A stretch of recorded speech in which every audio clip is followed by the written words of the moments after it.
Hara Perena, marahil ay makabubuti sa inyo na lumabas muna ng silid na ito. Magpahangin muna kayo. Magpahinga. Hindi ko iiwan ang aking anak. Batid kong mahalaga sa iyo ang kalagayan ni Mira.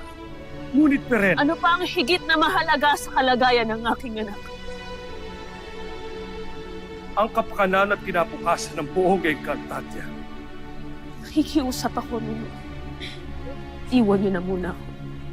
Perena, Sinabi ng iwan niyo na muna ako! Maging ikaw, Ariana. Umalis na muna kayo. mahabaging Emre, hindi mo kailangang magalit, Perena. Wala na akong magagawa pa, Nuno. Hindi maaaring hayaan ko na lamang itong mangyari kina Mira. Ako ay isang ina. At walang magulang na kakayaning tiisin ang paghihirap ng kanilang anak.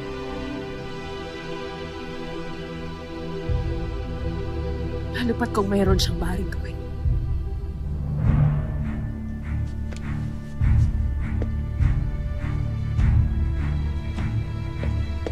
Perena, saan ka paruroon?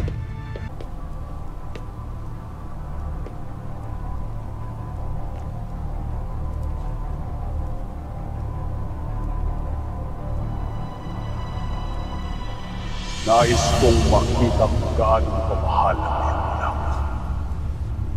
Ibabalik ko ang kanyang buhay, kapalit ng buhay ng iyong mga kapatid.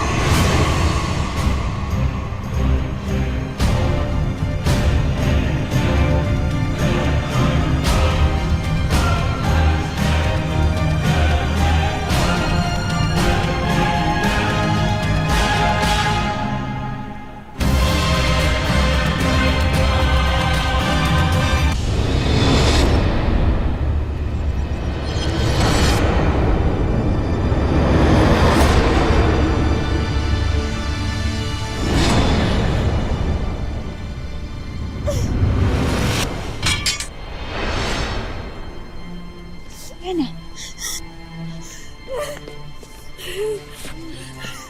Anong ginagawa mo sa akin, Silid? Nagsusumama ako sa iyo, Danaya. Itali mo ako. Ikulong. Pagkat kung hindi mo ito gagawin, maaari ko kayong mapaslang ni Elena.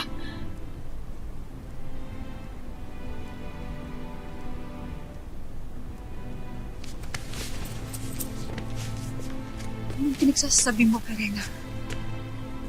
Ito ang isang hinihinging kapalit sa akin ni Hagol.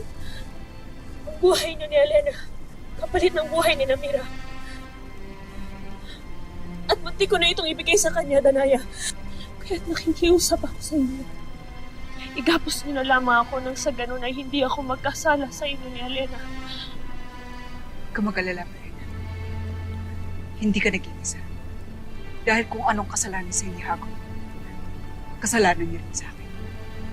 At pagbabayaran niya yun. Isinusumpa ko yun sa'yo.